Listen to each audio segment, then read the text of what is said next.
In this video, we are going to talk about important documents you will need to close on your home loan. There are both state and local laws that will dictate the documents you need for closing, as well as how you will close on your home loan. Although these laws vary, the mortgage loan settlement has many very standard legal documents and are often called exhibits that are required to close on your home loan. Let's look at these documents, beginning with your closing disclosure. The closing disclosure, or CD, is a 5-page document that summarizes your mortgage loan terms. It provides estimated monthly payments and closing costs. The reason it is still estimated on the closing disclosure is because the settlement agent will be gathering your final costs for items like your taxes and insurance, and they may vary. When you get to your final closing documents, you will have your actual monthly payments. The closing disclosure outlines all the payments and credits and specifies who is responsible for paying what. You will receive the closing disclosure a minimum of 3 business days prior to your actual closing date. You must acknowledge receiving the closing disclosure at least 3 business days before you can actually sign your closing documents. This is a federal law and there are no exceptions, so you want to be sure to work with your lender on the timing of your closing disclosure.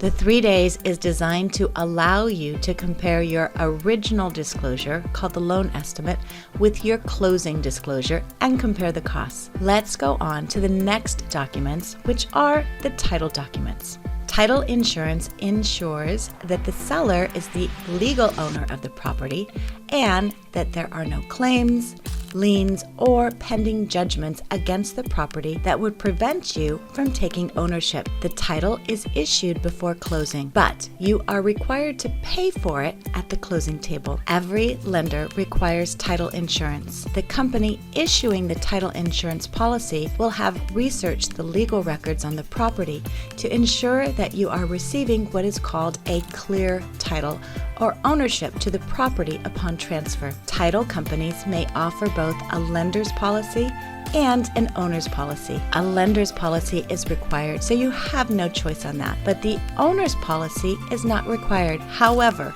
it is a good idea to have an owner's policy to protect yourself in case there may be some type of fraud, lien, or faulty title discovered after closing. You will also be required to have homeowner's insurance, so let's take a look at what that looks like.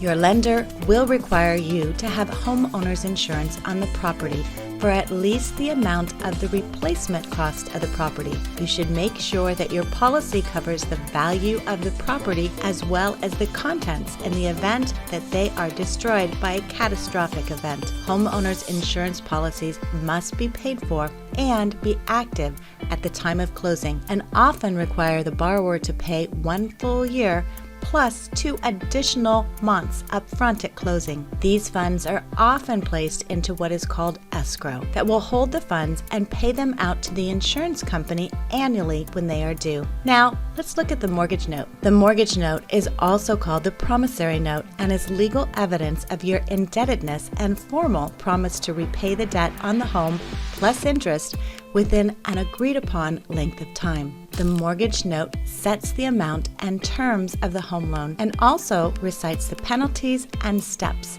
the lender can take if you fail to make your payments on time. Along with the mortgage note is the mortgage deed of trust. The mortgage deed of trust is the security instrument which gives the lender a claim against your house if you fail to live up to the terms set out in the mortgage note. The deed of trust recites the legal rights and obligations of both you and the lender and gives the lender the right to take the property by foreclosure if you default on the loan. The deed of trust will be recorded and will provide public notice of the lender's claim, which is called the lien on the property. Let's move on to the final closing documents we will discuss, and that is closing instructions. The closing instructions serve to engage the closing company or closing attorney with the parties of the real estate transaction. The closing company or closing attorney agrees to provide settlement services in connection with the transaction for the sale and purchase of a property. The parties who engage are the buyers and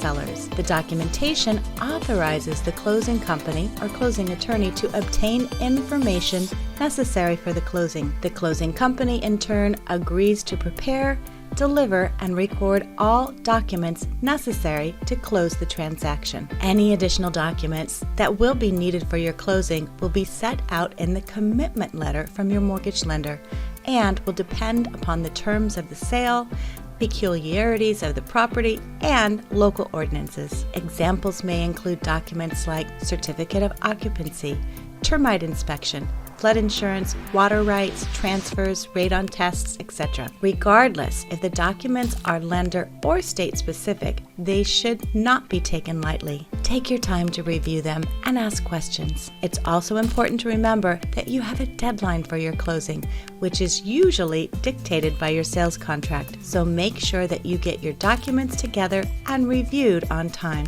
Once you have reviewed your documentation and signed your paperwork, you are on your way to becoming a homeowner.